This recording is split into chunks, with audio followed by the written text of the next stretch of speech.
ಇಂದು ರಾಜ್ಯ ಕಮಲ ಅಸೋಸಿಯೇಷನ್ ತುರ್ತು ಸಭೆಯನ್ನು ಕರೆದು ನಮ್ಮೆಲ್ಲ ಕಮಲ ಅಸೋಸಿಯೇಷನ್ನ ಸದಸ್ಯರು ಹಾಗೂ ಹಿರಿಯ ಕಮಲದ ಕೋಡಗಳ ಯಜಮಾನರು ಅಡ್ಮೇನಂದಿಕೂರು ಕಮಲದ ಅಧ್ಯಕ್ಷರು ನಮ್ಮ ರಾಜ್ಯ ಕಮಲ ಅಸೋಸಿಯೇಷನ್ನ ಮಾರ್ಗದರ್ಶಕರಾದಂಥ ಕೊಂಡೆಟ್ಟು ಸುಕುಮಾರ್ ಶೆಟ್ಟಿ ಅವರ ನೇತೃತ್ವದಲ್ಲಿ ಇನ್ನೊಂದು ಮಂಗಳೂರಿನಲ್ಲಿ ಸಭೆ ನಡೆಸಿ ನಮಗೆ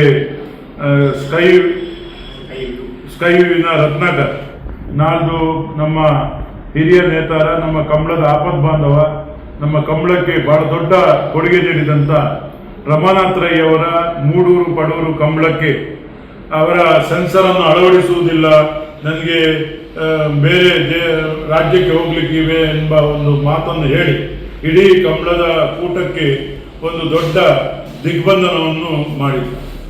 ಇದನ್ನರಿತ ಎಲ್ಲ ಹಿರಿಯರು ಸೇರಿ ಈ ಒಂದು ಬಹಳ ದೊಡ್ಡ ನಿರ್ಧಾರವನ್ನು ಇವತ್ತು ಕೈಗೊಂಡಿದ್ದೇವೆ. ಒಂದು ಕಂಬಳ ಸ್ಕೈ ವ್ಯೂ ಅಂತ ಮಾಡಿ ಹೊಸ ಒಂದು ತಂತ್ರಜ್ಞಾನವನ್ನು ಬಳಸಿ, ಅದರಲ್ಲಿ ವಿನೂತನ ಮತ್ತು ಆಧುನಿಕವಾಗಿ ತಂತ್ರಜ್ಞಾನವನ್ನು ಬಳಸಿ ನಾವು ಕಂಬಳಕ್ಕೆ ನಾಡು ಪಡೂರು ಮೂಡೂರು ಕಂಬಳಕ್ಕೆ ಬಂಟ್ವಾಳ ಕಂಬಳಕ್ಕೆ ನಾವು ಅದನ್ನು ಆ ತಂತ್ರಜ್ಞಾನವನ್ನು ಅಳವಡಿಸ್ತೇವೆ. ಮುಂದೆ ಎಲ್ಲ ಕಂಬಳಗಳಿಗೂ ಅದನ್ನೇ ಮುಂದುವರಿಸುವುದು ಅಂತ ತೀರ್ಮಾನ ಮಾಡಿದ್ದೇವೆ. ಯಾವುದೇ ಕಾರಣಕ್ಕೂ ಈ ಕೊನೆಯ ಕ್ಷಣದಲ್ಲಿ ನಮಗೆ ತೊಂದರೆ ಕೊಟ್ಟು ಕೈಕೊಟ್ಟಂತ ರತ್ನಾಕರ್ನ ಅವರ ಏನು ಸೆನ್ಸರ್ ಇದೆ ಅದನ್ನು ಮುಂದಿನ ದಿನಗಳಲ್ಲಿ ಯಾವ ಕಂಬಳದಲ್ಲೂ ಕೂಡ ಅಳವಡಿಸುವುದಕ್ಕೆ ಆಗುವುದಿಲ್ಲ ಎಂಬ ಬಗ್ಗೆ ಈಗಾಗಲೇ ತೀರ್ಮಾನ ಆಗಿದೆ. ಮತ್ತೆ ಅವರ ಮುಂದೆ ಅವರು ಏನೇನು ನಾವು ಸಹಕಾರ ಮಾಡಿದ್ದೇವೆ, ದೊಡ್ಡ ಮಟ್ಟದಲ್ಲಿ ಕಮಲ ಅಸೋಸಿಯೇಷನ್ ಅವರಿಗೆ ಸಹಕಾರ ಮಾಡಿದೆ. ಅವರಿಗೆ ಲ್ಯಾಪ್ಟಾಪು ಮತ್ತು ಎಲ್ಲ ಸಾಮಗ್ರಿಗಳನ್ನು, ಕೆಮರಾಗಳನ್ನು ಎಲ್ಲ ನಾವು ನೀಡಿದ್ದೆವು. ಅದನ್ನೆಲ್ಲ ನಾವು ಕಮಲ ಅಸೋಸಿಯೇಷನ್ಗೆ ಹಸ್ತಾಂತರಿಸಬೇಕು ಅಂತ ಕೂಡ ಇವತ್ತು ತೀರ್ಮಾನ ಆಗಿದೆ.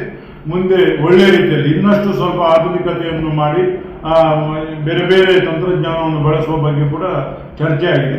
ಸುಕುಮಾರ್ ಶೆಟ್ಟಿ ಇದರ ನೇತೃತ್ವವನ್ನು ವಹಿಸಿ ಒಳ್ಳೆಯ ಒಂದು ತೀರ್ಮಾನವನ್ನು ಕೊಟ್ಟಿದ್ದಾರೆ. ಅವರಿಗೆ ನಮ್ಮ ರಾಜ್ಯ ಕಮಲ ಅಸೋಸಿಯೇಷನ್ನ ಪರವಾಗಿ ಅಭಿನಂದನೆಯನ್ನು ಸಲ್ಲಿಸ್ತಾ ಈ ಎಲ್ಲ ಕಮಲದ ವ್ಯವಸ್ಥಾಪಕರು ಮತ್ತು ಕಮಲಾಭಿಮಾನಿಗಳು ಯಾವುದೇ ರೀತಿಯ ಮುಂದಿನ ಕಮಲದಲ್ಲಿ ಗೊಂದಲ ಇಲ್ಲ ಎಂಬ ರೀತಿಯಲ್ಲಿ ನಿಮಗೆ ನಮ್ಮ ಗಮನಕ್ಕೆ ತರಬಯಸ್ತೇವೆ.